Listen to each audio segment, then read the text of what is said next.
Kamusta mga ate, kuya, beshi? Si Chari po ito mula sa The Sun, Moon, Stars, PH Tarot. Ipapaalam ko lang po na ito po ay isang general read o pangkahalatang pagbabasa at maaring hindi lahat ay magtugma sa inyong sitwasyon. I-check din nyo ang inyong Moon, Rising at Venus sign. Baka doon mas tumugma ang read para sa inyo. At kung ang mensahe ay tama sa inyo, paki-like lang po at mag-subscribe kung hindi pa ninyo ito ginagawa. Okay, mag-umpisa na po tayo.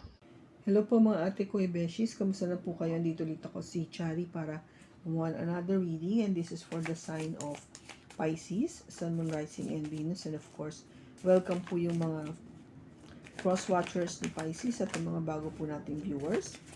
Tingnan po natin kung anong message po na gusto ipaalam sa'yo itong November 12, 2023 for Pisces. We have the Six of Pentacles, the King of Wands, and the Fool. Bottom niya is the Three of Cups.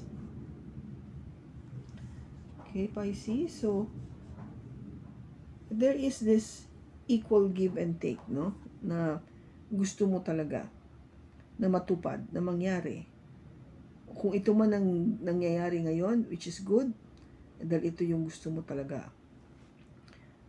Yung binibigay mo ay yung din ang natatanggap mo. No? Basically, yun yung idea na sinasabi dito sa Six of Pentacles. Meron ka inabot, meron ka rin matatanggap pabalik. So, yun yun. And kung ito ay something to do with a relationship, this is very beautiful kasi yun yung tama na dapat nangyayari sa isang mag-partners, isang mag-couple. If it's something to do with business, meron tayong tinatawag na maganda yung sales kasi meron kang binibigay na produkto at yung produkto na yun ay kumikita, nakakabenta ka. So, bumabalik siya in a form of money, which is what you need, no?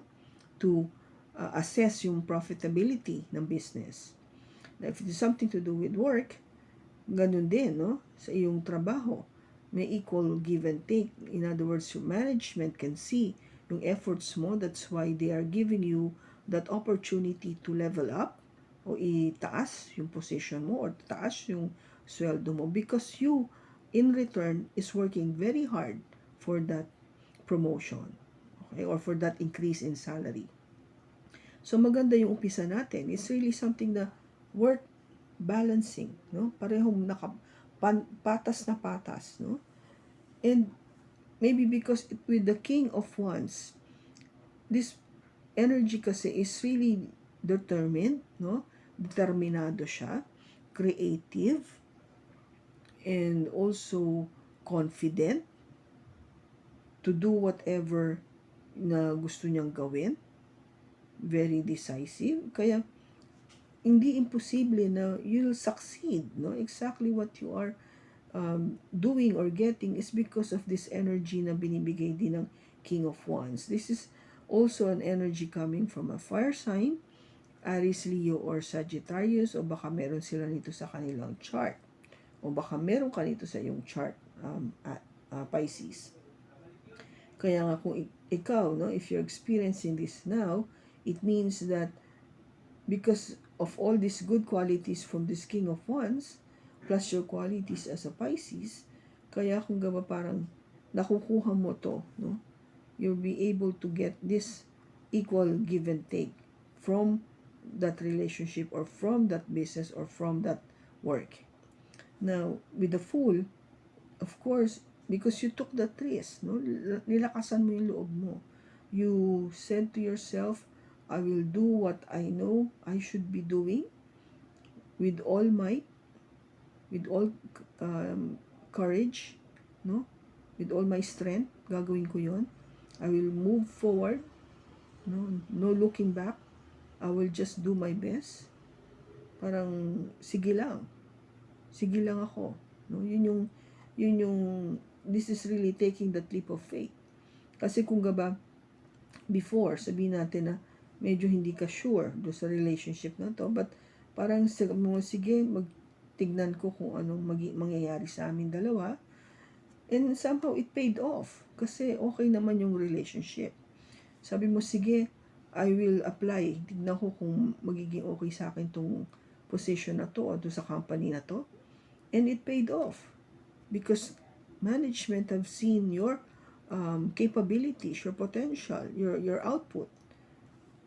And if it's something to do with business, you took that risk to invest, to start up that business, to really have that, save up some money and talagang set it aside and nilagay mo doon sa business mo.